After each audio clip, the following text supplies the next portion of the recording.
नमस्कार दोस्तों, स्वागत है आपका मेरे YouTube चैनल में। मेरा नाम है डॉक्टर केतन शुक्ला और आज हम इस बारे में बात करेंगे कि फ्रोज़न शोल्डर हमें क्यों होता है, जिसे हम लोग एडहेसिव कैप्सुलाइटिस भी बोलते हैं। और हिंदी में लोगों को सुना होगा आपने कहते हुए कि उनका कंधा जाम हो गया, उनका हाथ ऊपर नहीं उठ पाता है, पीछे की तरफ नहीं जा पाता है, उनको बहुत दर्द होता है, कोई चीज़ वो ऊपर से नहीं उठा सकते हैं। रात में जब वो सोते हैं तो उनका कंधा बहुत सोते सोते दर्द करने लगता है अचानक से।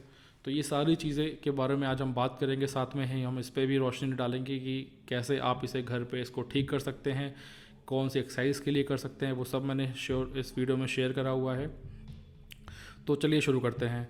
तो फ्रोज़न शोल्डर, एडहेसिव कैप्सुलाइटिस और कंधा जाम होना, ये जो अलग अलग टर्म्स हैं, ये सारे एक ही हैं बेसिकली। और इसमें क्या होता है कि जो आपकी मसल्स होती हैं शोल्डर की, वो टाइट हो जाती हैं। रोटेटर कफ मसल्स हम बोलते हैं उनको, वो उसमें टाइटनेस आ जाती है, स्टिफनेस आ जाती है, जिस वजह से जब वो टाइट हो जाती हैं तो आपका कंधा जाम हो जाता है। तो इसको हम कैसे ठीक कर सकते हैं? इसके लिए जो सबसे बेस्ट ऑप्शन है वो सिर्फ़ और सिर्फ एक्सरसाइज है। आप अगर किसी ऑर्थोपेडिक्स के पास जाते हैं, अगर वो आपका टेस्ट करके देखता है तो वो समझ जाता है कि आपको फ्रोज़न शोल्डर है, या फिजियोथेरेपिस्ट के पास आप डायरेक्टली भी जा सकते हैं इस कंडीशन में। ये आप तो मैंने आपको बता दिया है कि अगर ऐसी प्रॉब्लम आपको हो रही है तो आपको 100% फ्रोज़न शोल्डर है। अनटिल और अनलेस कि आपको किसी शोल्डर पे कहीं पे स्वेलिंग ना आई हो और आपको किसी पॉइंट पे दबाने पे दर्द ना हो रहा हो, रेडनेस ना हो, क्योंकि अगर ये है तो इसका मतलब कि आपको शायद कोई इंजरी हुई है जिसकी वजह से ऐसा हो रहा है। तो फ्रोज़न शोल्डर और इंजरी होने में, ये दो चीज़ों में आपको सबसे पहले तो अंतर जानना होगा।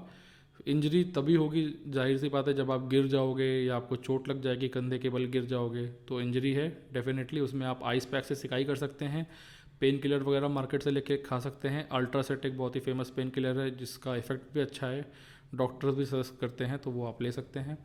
एंड सिंपली आप सिकाई करेंगे तो उससे वो प्रॉब्लम ठीक हो जाएगी और धीरे धीरे आपका हाथ फिर से वापस उठने लगेगा। बट अगर आपको उसके बाद भी प्रॉब्लम है तो then definitely it is a frozen shoulder condition, and उस पर आपको सिर्फ एक्सरसाइज ही हेल्प करेगी। दवाइयाँ और machines in physiotherapy and whatever, it will only decrease your pain. ये सिर्फ आपका पेन कम करेगा। मेरे पास फ्रोज़न शोल्डर की वैसे एक बहुत ही अच्छी टेक्निक है जिसे मैं ड्राई नीडलिंग कहता हूँ।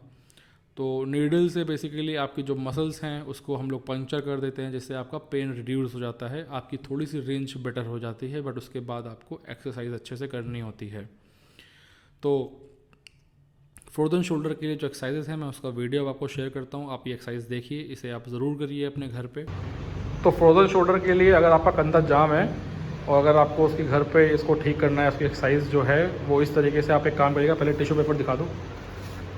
इस तरीके के आपको घर पर टिश्यू पेपर हो तो वो ले लीजिए, या फिर कोई छोटी रुमाल हो आपके पास वो ले लीजिए। उसको आप वॉल पे रखिए और फिर ये आपका पोस्चर है, आपको इसको धीरे धीरे ऊपर लेके जाना है और साइड में चलते हुए चले जाना है।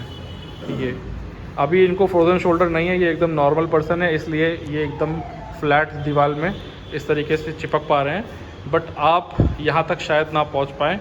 धीरे धीरे आपकी जो रेंज है वो कम है, शायद किसी का हाथ यहाँ तक जाता हो, शायद किसी का हाथ और नीचे तक जाता हो, बट धीरे धीरे करके आपको जो गोल है लॉन्ग टर्म, वो आपको सीधे ऊपर की तरफ इस तरीके से जाना है।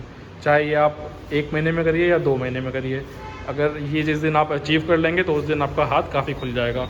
दूसरी जो बेस्ट एक्सरसाइज है फ्रोज़न शोल्डर के लिए, उसके लिए आपको ज़रूरत पड़ेगी किस तरह की बड़ी टॉवल की, और उसको आपको किस तरीके से करना है। पहले आप घूम जाइए, जैसे मान लीजिए आपके इस वाले हाथ पे, यानी कि आपके लेफ़्ट हैंड में अगर प्रॉब्लम है तो वो वाला हाथ आपका नीचे रहेगा और जो दूसरा सही वाला हाथ है वो ऊपर रहेगा, और टॉवल को इस तरीके से पुश करेगा। पुश करिए,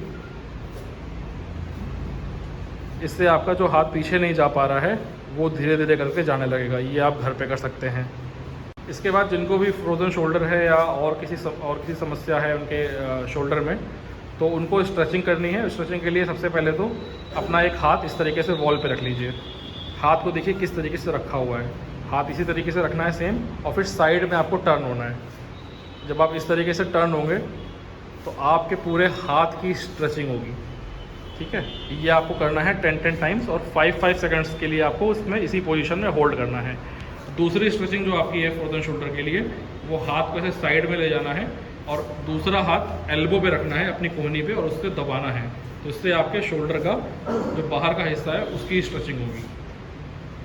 तीसरी आपकी जो फ्रोजन शोल्डर की एक्सरसाइज है, जिसमें आपको स्ट्रेचिंग करनी है, वो हाथ को इस तरीके से लाना है और अपने दूसरे हाथ से उसको साइड में पुश करना है। सेम ऐसे ही दूसरे हाथ के लिए इस तरीके से हाथ लाना है और पुश करना है।